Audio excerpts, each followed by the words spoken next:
We are gonna make a quilt top out of 1-layer cake. 1-layer cake. If you look at the design, it looks like a disappearing 9 patch. It is not a disappearing 9 patch. Personally, I find them tricky to make. This is much easier than a disappearing 9 patch, and you still get that cool look. You can absolutely make this out of scraps. You can make it out of any fabric, kind of like my jelly roll pattern that I posted. You can do whatever you want with this because all you need are 10-inch squares, and you can go to town making a quilt top out of it. So let's get started having some fun making a layer cake quilt, or like I like to say, a faux, it's a fancy word, right? Disappearing 9 patch quilt top. For the supplies that you're going to need for this project is 1 layer cake, and actually we don't use the entire layer cake. We use 36 of the squares, so you'll have a little bit extra. This is always good too if you make a mistake or anything like that. You can use your own, you can use scraps, and I have a video out on how to make your own layer cake. Now for mine, I'm using Moda's Forest Frolic. I'll put the name up here and I'll put a link to it in the description below. I absolutely love this fabric line. You'll need a rotary cutter, a ruler that's 9 inches or larger, and it's very helpful to have a 6.5-inch ruler too, but it's not necessary. And of course, all of your sewing supplies, matching or neutral thread, all of that good stuff too. Okay, our first step is to open this up and separate our lights and our darks. And if you're not quite sure if it's light or dark, you can always take a picture of it, turn it into black and white, and check for the value. And if you don't have a camera that can do that, or you're not sure how to do that, you can also use a red film. This comes in this color tool, which I absolutely love this color tool. And this allows you to see the value if you look through the red film like this. It's called a ruby beholder. So I'm going to go through and pull out what I think are lights and what I think are darks. Okay, so I misspoke. I meant that we were going to separate it into 3 piles because I forgot this pack had a lot of mediums. So you can see that here we have 3 piles. So these are the lights, these are the darks, and the mediums. And with these mediums, they can go in either pile. So it really just depends on whatever layer cake you're using, if you're going to run into this issue or not. It can be a little tricky. The thing that you want to remember is when we split these, which we are going to split these into 2 different piles, making sure we have 18 in each pile, we're never going to put 2 mediums together. And that's going to give us a nice balance in this project. Now, the reason I know that these are mediums is because I took a picture and made it into black and white so I could see the value. I highly recommend this. I know it's an extra step. I know it, but it really does help with your overall construction of your quilt. You get that balance of color, which is so important. And Karen Brown has a wonderful series on this if you want to check it out, and I'll link that below too. So I think I just need 1 more in this one, and I'm going to pick one that's kind of on the darker side, like this one. And I think I need 3 more on this side, so I'm just going to pick some that are kind of on the lighter side. Okay, there we go. So I'm just going to set these aside, although these are nice, aren't they? Actually, I'm going to swap one of these out because that's a double, so I think I like that one. We'll have some nice variety. And we're going to get started on our next step now that we have darks and lights separated and mediums. For our next step, we're going to start slicing these up, and we're going to start with 1 pile at a time. So I'm going to start with the lights, and I'll show you what we do. Okay, now it's time to start cutting. And I came up with this pattern when I was watching Jenny Doan with the Missouri Star Quilt Company. She did the double slice quilt. This is similar to that, at least at the beginning. We do change it, which is what happened to me because I started making that exact quilt one day when I just wanted to sew and do it mindlessly. And then I thought, well, we could do this too. And that's what I did. So it is inspired absolutely by her quilt. And I'll put a link below to her video so you can check it out. All right, I'm going to layer 4 of these up as best as possible. And I'm doing 4 because that's what I like to cut at one time. I don't like to cut more than that. You can do more or less if you want. Now this doesn't have to be lined up exactly because we will trim down the blocks when they are all done, but do the best you can. Get it lined up straightish. So the next segment got messed up and didn't record. I hate when that happens. Technology. And now I have people in our neighborhood doing lawn work. So it's just been a colossal issue with this. I have new cameras and new equipment too, so that doesn't help.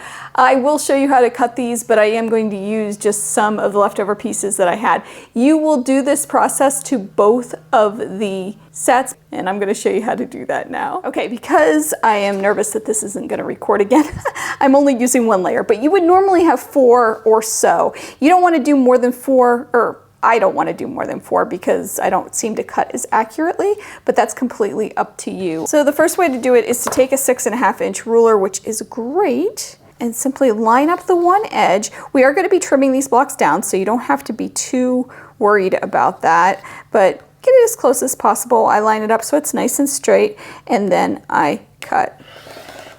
Okay, now that we did it with the 6.5 inch ruler, we are going to do the same thing, but I'm going to use a bigger ruler. So this is a 12.5 inch, no, 10.5 inch. Okay, so I'm gonna line up that 6.5 inch line right here. And then I'm also gonna line up these edges, the top and bottom, to make sure it's nice and straight. And I'm gonna do the exact same thing. I'm just gonna slice it. And you'll have the same pieces as if you use the 6.5 inch ruler. I do like the 6.5 inch ruler. If you have one, it's great, but if you don't, it's not a big deal. Okay, I am gonna go pray that this recorded and everything is fine and wonderful. And yeah, here we go. We have our 2 piles, yay! So we're ready to start sewing. So we have our lights and darks in 6.5, and then these should be around 3.5 inches. And I have the lights and darks in these two. So what I'm gonna do is just swap these. So I'm gonna put my darks with my lights and my lights with my darks. And I'm simply going to put right sides together and sew right down that edge using a 1/4 inch seam allowance. And I can just feed these through my machine by chain stitching them. Do all 36 of these, and then we're going to press to the dark side. We're going to do the same thing with these. So we're going to end up with blocks that are opposite. 18 of them are going to have the dark on one side, and 18 are going to have dark on the other side. You can sew these together randomly. I like to put the straight edge against the straight edge, but it really doesn't matter. If you want to use the pinked edge, that's fine. You also want to be careful not to put 2 medium fabrics together. So for example, here's a medium and here's a medium, and this is what I was talking about, that it really depends on what it goes up against. And you wouldn't want to do that because you wouldn't have any contrast at all.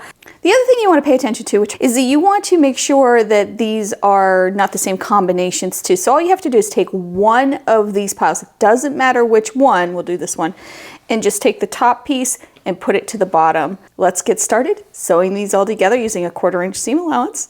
Okay, these are all pressed to the dark side and ready for our next step, which is cutting them yet again. I'm just gonna set these aside, but we are gonna do the exact same thing to both piles. So we're gonna take one of these, and I like to do this one at a time. It allows me to line it up. So it does take a little bit more time, but it's worth it in my opinion. The big thing that we wanna line up is we wanna line up this line. And I think I'm doing pretty good. And I'm doing the same thing. I'm coming in 6.5 inches. You can do that with this ruler, or you can also do it with a bigger ruler like I showed before. And all you're doing is cutting again. Now, like I said, we're squaring these up, so don't get too stressed if things aren't lining up on this edge. It's okay, it will all be squared up. We're gonna do this to all of these. Once they are all done, we are then gonna mix them up and sew them together again. So let's do it. These are all cut, yay, so exciting. So we're gonna do the exact same thing we did before. We're going to swap these piles. So we have the dark on the bottom, light on the top, and the dark on the top, light on the bottom. These are our 2 sets. Now this does take me a little bit more time because I'm kind of particular on what goes together. I don't like when there are similarities. You can do it randomly though. I don't think it's a huge deal if they are similar. Like for example, this one where I have the same fabrics. I don't like that. So I do take some time to put these together so there aren't matching as best as I can. Sometimes I still have to have some that are the same, but I try to have it very random. And all you're going to do is take this, I don't know what you want to call it, it looks like a matchstick, and you're going to put that with this. And the important part is to line up the seams, this intersection. And the way we pressed it, it's going to allow for that because they nest together and lock in. We're not worried about the ends. They're going to probably be a little wonky, maybe not, but they could be because again, we're going to trim it all up. I'm going to do that to all of these and we're going to sew them together using a 1/4 inch seam allowance. These are all sewn together, yay! So I still have them in the 2 separate piles with the 2 different colorways. That's going to come in handy when we put these squares together. But first, you might have noticed they're a little wonky. We need to square them up. And I'm going to show you that step next. But first I want to mention that I am going to try a sample of the layer cake fabrics that I made out of my scraps in this pattern. So I'm going to put together a few blocks just so you can get the idea of what you can do with some scraps too if you want to make your own layer cakes. And I'll put the link to this video below as well. Okay, we have our 2 sets here and I'm going to show you how to square them up now. We're going to need a ruler that is bigger than 9 inches. This one happens to be 10.5 inches. So I'm gonna put one pile aside, but I am gonna do this to all of these blocks. I just like to keep them separate. And unfortunately for this one, you also have to do it one at a time. To do this, you are going to line up your 3-inch mark on either side of this ruler. So you can see here, I go in 3 inches. And on this way, going this direction, I go in 3 inches. I'm worried about this intersection. I'm not worried about anything else, just the intersection. So I'm going to take and make sure these lines are lined up and cut this edge and this edge. So there is a little tiny bit of waste. I'm gonna lift my ruler up. Now I'm gonna take this top right corner, turn it so it's in the bottom left corner. And this is how I square up blocks too, by the way. So if you ever are wondering, this is a great way to do it. Then I'm going to take my ruler and I'm going to line up this edge and this edge on the 9-inch mark. You can double check to see if these are straight, but they should be. Hold it and cut. Always take these away first.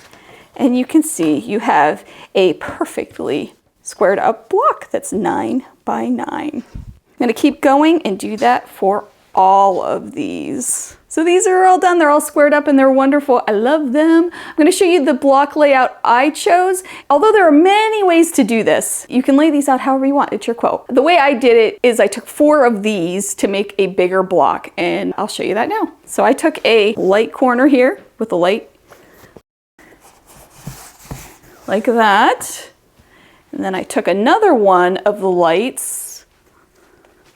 So you can see it's light, light, light, light. Okay. Then I took 2 darks and let's get a different one. So we have some contrast. And this is what I mean about playing around with them. Okay, like that. That's a dark. So it goes dark, dark.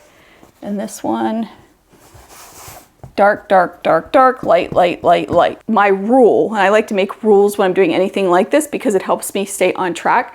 My rule is when I would sew these 2 units together, I'd always press to the bigger side. Okay, so wherever this big block was is where I'd press. That way, if you press this way on this top row, this way on this row, you're not gonna have a problem because these 2 are gonna nest. Let me show you one done. And I'd love to say it's through the magic of YouTube, but it's really not. I made 2 separate quilts. I'm giving one to my parents. I'm keeping one. No magic here. Let me show you the squares. Here's one done. Oh, look at how nice. Oh my goodness, I love it. I love these blocks and I have a whole stack of them. So I'm gonna lay these out and show you what the full effect is. And then I'm gonna sew these together and show you our finished quilt top.